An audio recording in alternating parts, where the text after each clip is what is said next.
All right, James, stay with us. Don't go away. I'm going to bring in Marwan Bishara now. I know that you were watching that. I mean, quite incredible to see John Kerry responding like that. Some would say finally. Although Mr. Lavrov warned him not to be emotional. He said, let's not get emotional about this. But just as I wrote in my 5 series about Lavrov and Kerry and their long history, this seems like a fallout between lovers in diplomacy. And certainly, John Kerry continuously feels betrayed by Lavrov, as if Lavrov have ever promised him paradise. Lavrov thinks like a foreign minister of a state that has interests, not friends.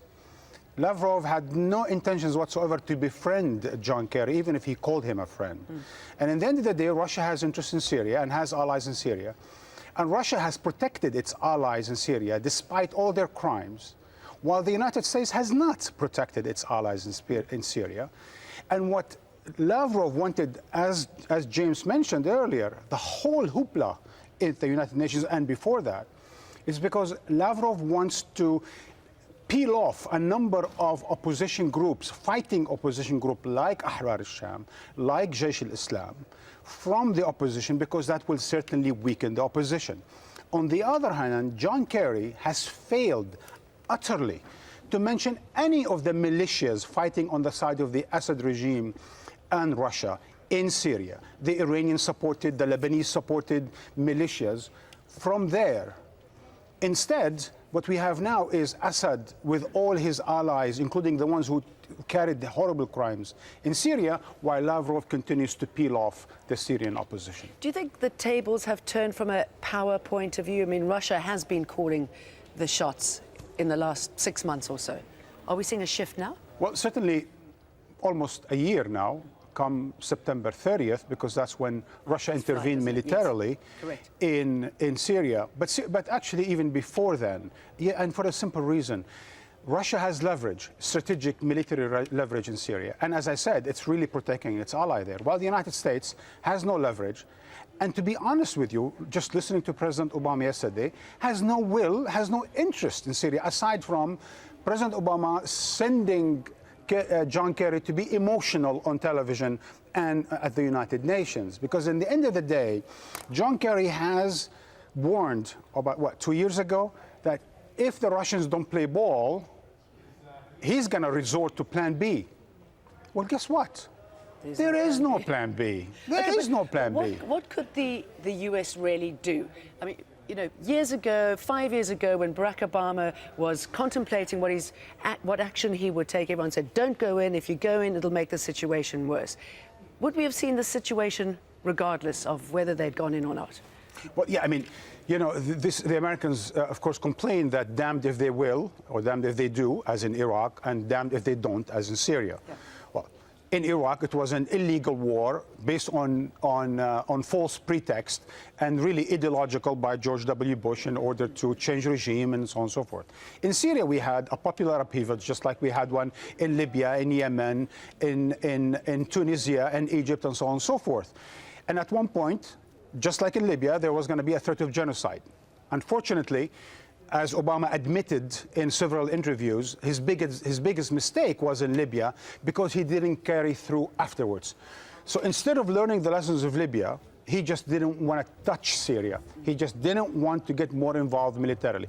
But unfortunately for President Obama, and unfortunately for the Middle East, the same American president who promised 8 years ago that he's going to pull American troops from Iraq and Afghanistan, he's now more involved in the global Middle East, and he's still involved in Iraq, Afghanistan, and now Syria, except this time it's against Daesh. So there are no good choices in the Middle East today.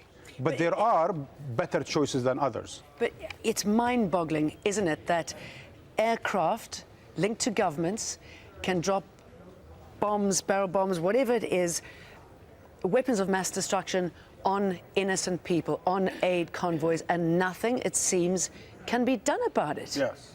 I mean, the fact that you have to actually talk to those people who are behind that. This is the mystery of the United Nations as well, right? I mean, the mystery of the United Nations is that it's made up of leaders. And as I wrote today on our website, if I was the UN Secretary General, I would like to like a referee, and I will hand them red cards and yellow cards right, left, and center, and just kick them out of there. But the United Nations is made out of mostly dictators, autocrats, authoritarians, and a few Democrats. Because in the end of the day, it's an organization of states, not civil society, and not benevolent leaders. So what you have to deal with here is each and every state is protected, and certainly protected by a member of the UN Security Council. And Russia has decided to stand behind the criminality of President Assad, who the United Nations Secretary General said yesterday is responsible for most of the violence in Syria, and that his government needs to stop the barrel bombing of its own people.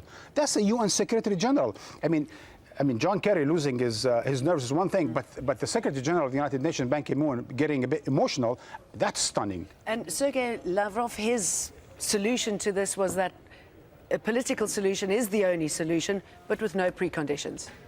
But, I mean, it seems extraordinary to be talking about that now. And this is what's interesting about John Kerry's explanation. I think he was 100% correct about that.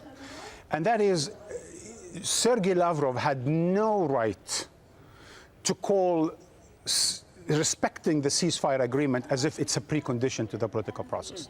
This is a UN Security Council resolution.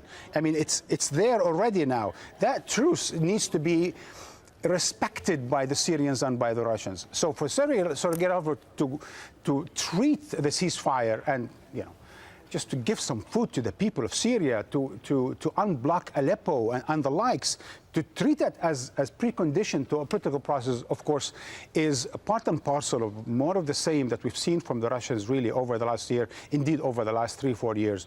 For them, it's protecting their ally Assad and his cronies. And it seems nothing will stand in the way of doing that, unfortunately. And it seems nothing stands in the way of the United States not doing what it must do, aside from talking about the subject. So, what happens now? What's going to break this? Well, look, they always say when there's a will, there's a way. And again, one of the things I've been writing about today on our website is that despite the dark clouds over Syria, there are silver linings. For example, we know that without a political process now, I mean, the whole world now knows, even Assad people knows, that without a political process, this place is not going anywhere. We're just going to go into another 5 years of civil war. So everyone understands that there needs to be a political process forward. Also, everyone is convinced, including the Russians, to my mind, except they're stubborn about doing it now, is that Assad cannot rule over Syria after this is over. I mean, someone who barrel bombed his people and is responsible for the death of hundreds of thousands of people and the dispossession of millions cannot really rule over his country. This is not Chechnya. At the end of the day, this is a small country of 20-some million people, and President Assad has no future in Syria. The question is, when do you do it? I think, and that's where the haggling between the Russians and the Americans. And I think a lot of people in the regions, like what we've heard also yesterday from Turkish President Erdogan, and like we've heard from King Abdullah, and like we've heard from the Emir of Qatar, it seems like everyone is saying the right thing, Jane, but no one is doing the right thing by Syria. And they need to do it. And they need to do it. Thank you, Marwan.